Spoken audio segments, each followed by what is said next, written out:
ഒരു ഉച്ചമയക്കൊക്കെ കഴിഞ്ഞ് ഒരു ചായയൊക്കെ കുടിച്ച് ഞാൻ എൻ്റെ നാത്തൂനും ഒന്ന് നടക്കാൻ ഇറങ്ങിയതാട്ടോ നമ്മുടെ പറമ്പിലോട്ട്. അപ്പം നമ്മുടെ റംബുട്ടാനൊക്കെ കണ്ടോ കായ്ച്ച നിൽക്കുന്ന എന്തൊരു ഭംഗിയില്ലേ കാണാൻ. അവിടെ ഇവിടെയൊക്കെ ആയിട്ട് പൈപ്പ് വരുന്നുണ്ട്. ഇതൊക്കെ എൻ്റെ ഹസ്ബൻഡിൻ്റെ ഒപ്പം ഉണ്ടാക്കിയതാണേ. അങ്ങനെ ഞങ്ങൾ നേരെ കൊടംപുളി എന്നാണ് ഇതിന് പറയുക. നിങ്ങളുടെ നാട്ടിലെന്താ പറയുക എനിക്കറിയില്ല. ആ മരത്തിൻ്റെ ചോട്ടിൽ പോയി, പക്ഷെ ഒറ്റൊന്നും വീണ് കിടക്കുന്നില്ല.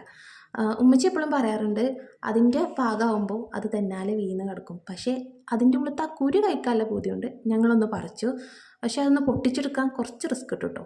കാരണം മൂത്തിട്ടില്ലല്ലോ. കുരുവാണെങ്കിൽ ഭയങ്കര പുളിയും, സാധാരണ അതിനൊരു മധുരമൊക്കെ ഉണ്ടാവാറുണ്ട്. അങ്ങനെ അതും കഴിച്ച് നിൽക്കുമ്പോഴാണ് ചെറിയൊരു മഴ. നേരെ വീട്ടിലോട്ട് വിട്ടു. അപ്പം നമ്മുടെ അയിനുമ്മ ഒരു ഉറക്കമൊക്കെ കഴിഞ്ഞ് എണീച്ചിട്ടുണ്ട് കേട്ടോ. അതാണ് അവളെ മുഖത്താ ചീറി.